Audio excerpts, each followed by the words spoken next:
केफाइज में आपका स्वागत है। आज हम डिस्कस करने वाले हैं सल्फर साइकिल और उम्मीद करता हूँ आप सभी लोग स्वस्थ होंगे, घर पे आनंदित होंगे। जहाँ भी पढ़ रहे हों अच्छे से पढ़ते रहिए, प्रीलिम्स बहुत नज़दीक हैं। तो let's start with the sulphur cycle. Again ये सारे के सारे आपके जो इन्फॉर्मेशन दे दी गई है, आप इसको थोड़ा सा पढ़ लीजिएगा। थोड़ा थोड़ा मैं आपको बता देता हूँ कि जो सल्फर प्रेजेंट होता है वो this is generally present in the form of sulphates and sulphides. Sulphates and sulphide के रिजर्वॉयर्स होते हैं, डिपॉजिट्स होते हैं, उसके फॉर्म में प्रेजेंट होता है। अब ये कौन कौन से सॉइल और सेडिमेंट्स के डिपॉजिट्स होते हैं, ये देखिए, सल्फेट्स एंड सल्फाइड्स इस फॉर्म में मिलता है। अब ये किस तरह के डिपॉजिट्स में मिलता है? कोल, ऑयल, पीट, ये कोल, ऑयल एंड पीट ये ऑर्गेनिक डिपॉजिट हो गए।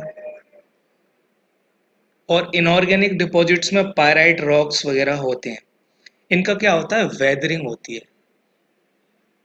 Weathering and erosion. वेदरिंग का मतलब है कि टेम्परेचर, ह्यूमिडिटी की वजह से कंप्रेशन होता है या टेंशन्स होती हैं, तो उसमें वाइब्रेशन बढ़ जाते हैं। एक रॉक में वाइब्रेशन बढ़ जाते हैं तो उनके आपस में पार्टिकल लूज होने लगते हैं और डेब्रीज होती हैं, छोटे छोटे पार्टिकल्स होते हैं, वो गिर जाते हैं वहीं पे। और इरोजनल एजेंट्स होते हैं जैसे विंड, वाटर, इनकी सहायता से वो ट्रांसपोर्ट हो जाते हैं, जो गिरे हुए डेब्रीज होते हैं, वन प्लेस टू अनदर।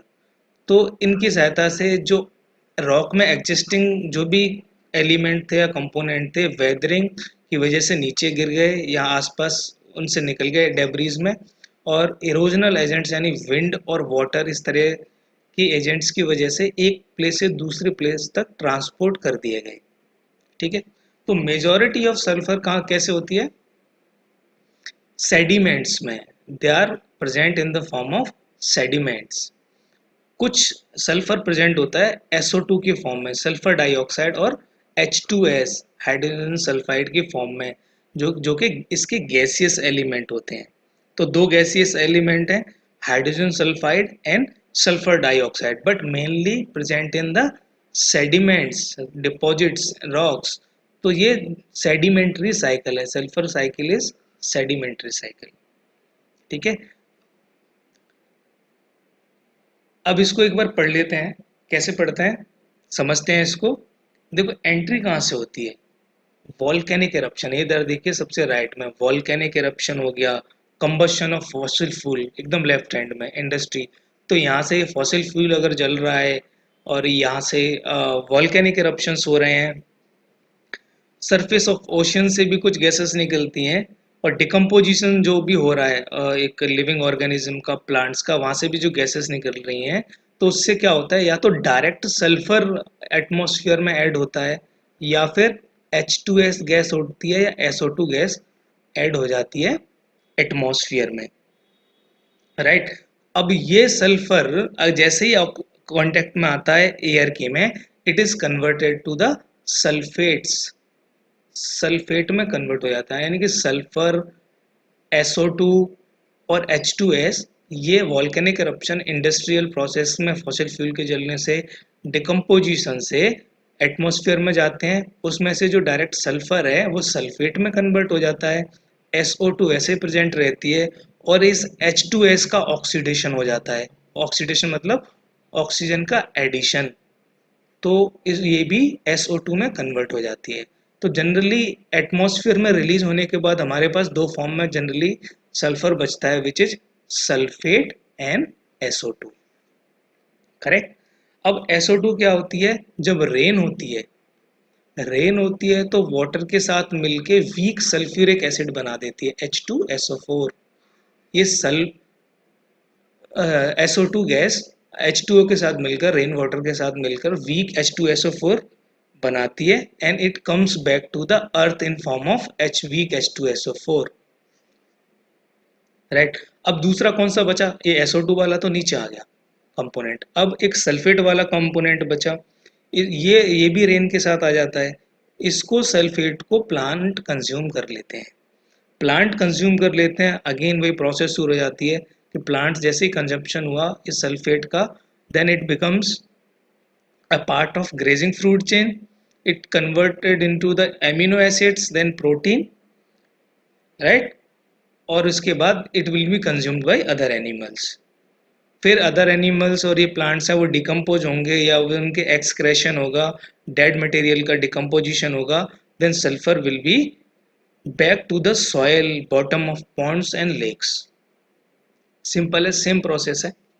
ठीक है, अब थोड़ा सा ये डायग्राम देख लीजिए, इट विल बी क्लियर। ये मैंने पूरा एक्सप्लेन कर दिया है।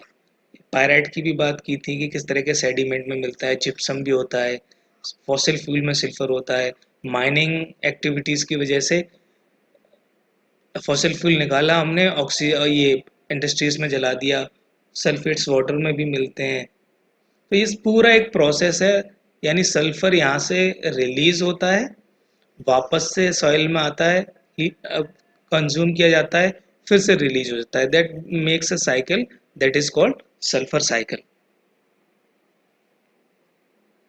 ठीक है, साथ में हम डिस्कस कर लेते हैं फॉस्फोरस साइकिल, क्योंकि ये भी एक सेडिमेंट्री साइकिल है। फॉस्फोरस किस लिए यूजफुल है हमारे लिए, इससे पहले जानते हैं फॉस्फोरस साइकिल क्या होता है। अगेन वही सेम चीज के movement of phosphorus through the lithosphere hydrosphere, यानी वही मूवमेंट का हाइड्रोस्फीयर में लिथोस्फीयर में किस तरह से मूवमेंट हो रहा है, लेकिन ये बहुत स्लो प्रोसेस है, स्लो प्रोसेस, राइट। देखिए हमने बात की थी हाइड्रोस्फीयर की यानी पानी की, लिथोस्फीयर की यानी कि लैंड की, लेकिन purposefully I left the atmosphere out. क्यों? क्योंकि phosphorus mainly present in land. Atmosphere का रोल होता है वो बहुत ही नेग्लेजिबल होता है, तो इसलिए फॉस्फोरस में मेनली जो काम होता है वो हाइड्रोस्फीयर का होता है, लिथोस्फीयर का होता है। तो कहाँ कहाँ होता है ये हमने बात किया कि phosphorus mainly occur as a mineral in phosphate rocks. Earth के क्रस्ट में फॉस्फेट रॉक्स होती हैं, उनमें होता है ये phosphorus. It means the main storage for phosphorus is in earth crust which is usually found in the form of phosphates. Importance देख लेते हैं। इंपॉर्टेंस क्या है, it forms a significant part of the structural framework of DNA and RNA. DNA और RNA के structural framework का part होता है, इंपॉर्टेंट पार्ट होता है फॉस्फोरस।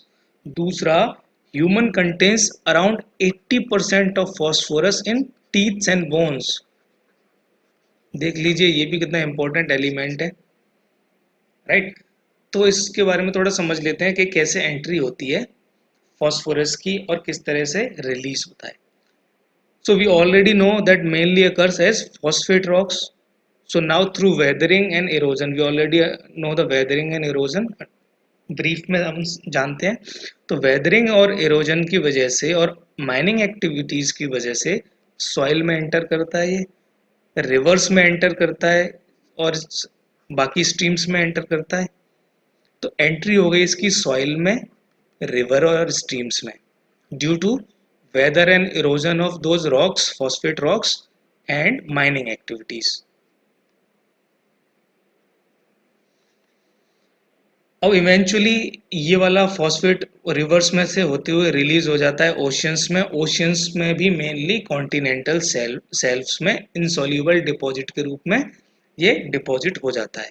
कॉन्टिनेंटल सेल्स क्या होते हैं, जैसे देखो ये कॉन्टिनेंट है, यहाँ से ओशियन शुरू हो रहे हैं, तो ये थोड़ा सा उथला पार्ट है, कम डेप्थ वाला पार्ट है, यानी कि एक एरिया जो लैंड वाला एरिया है सी के अंदर है, एकदम कॉन्टिनेंट की एज पे, कॉन्टिनेंट के किनारे पर जो समंदर के अंदर वाला कम गहरा पार्ट है लैंड का, that is called continental self. तो वहां पर जाके ये डिपॉजिट हो जाता है। ठीक है, अब रिवर्स में इसके साथ क्या होता है, रिवर्स में एक देखो ये न्यूट्रिएंट है, हम न्यूट्रिएंट साइक्लिंग की बात कर रहे हैं, तो it is a nutrient which is taken by plant for their growth and development. अब न्यूट्रिएंट्स को ले लिया जाता है और इसमें हो जाता है यूट्रोफिकेशन।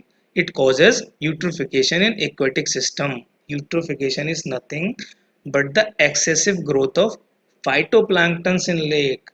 यूट्रोफिकेशन का मतलब होता है कि फाइटोप्लैंक्टन्स का मतलब है माइक्रोस्कोपिक प्लांट्स जो प्रोड्यूसर होते हैं एक्वेटिक सिस्टम में। फाइटोप्लैंक्टन्स की एक्सेसिव ग्रोथ हो जाती है। ओशियन इकोसिस्टम के प्रोड्यूसर्स हैं ये, स्मॉल माइक्रोस्कोपिक प्लांट्स हैं जो फूड प्रोड्यूस करते हैं ओशियन अदर एक्वेटिक सिस्टम्स में। उनकी एक्सेसिव ग्रोथ हो जाती है तो it causes eutrophication once it reaches to the rivers and stream. ठीक है, तो ओशियन में कहाँ डिपॉजिट होता है, रिवर में इसका क्या इफेक्ट होता है। अब बात कर लेते हैं सॉइल में। सॉइल में जो प्रेजेंट होता है फॉस्फोरस या रिलीज होता है वो बहुत कम होता है, it's very less amount. That's why we need phosphate fertiliser in agriculture. Phosphate plants के लिए जरूरी है, सॉइल में उसको प्रॉपर मिल नहीं पाता, so for that we need fertilisers. ठीक है, now now let's see animal absorbs phosphorus from the plant. Plants ने सॉइल से ले लिया और एनिमल्स ने प्लांट से ले लिया कंज्यूम करने के बाद। अब अगेन वही प्रोसेस होगी, they die and decompose, phosphorus वापस सॉइल में या वाटर में चला जाता है। ठीक है, तो ये एक पूरी एक प्रोसेस है। अब इसमें एक चीज देखिए आप, दैट वी ऑलरेडी डिस्कस्ड कि phosphorus is deposited on the continental shelf and after millions of years जो क्रिस्टल प्लेट है ये वाला प्लेट जियोलॉजिकल एक्शंस की वजह से सी फ्लोर से यानी सी फ्लोर से ऊपर उठेगी, एक्सपोज होगी, इसका वेदरिंग और इरोजन होगा और फॉस्फेट वापस से लैंड पे आ जाएगा। ठीक है, तो ये फिर से एक प्रोसेस में जो कि डिपॉजिट हो गया था इस साइकिल से आउट हो गया था, ये वाला साइड यहाँ पर डिपॉजिट होने के बाद ये वापस से उस साइकिल में प्रोसेस में आ जाएगा after millions of years. It is quite clear that rate of phosphorus cycle is faster in plants and animals when compared to rocks। Rocks को तो जब माइन करोगे या फिर ये वाले डिपॉजिट्स हैं जो कॉन्टिनेंटल शेल्फ के जियोलॉजिकल इम्पैक्ट की वजह से ये राइज करें तो इसमें मिलियंस ऑफ ईयर्स लगते हैं, बहुत टाइम लग जाता है। तो ये वाली लॉन्ग प्रोसेस है, जबकि ये वाली जो प्रोसेस है एनिमल सॉइल और प्लांट वाली, यहाँ पे जो साइकिल चल रहा है वो होता है fast compare to the rocks one.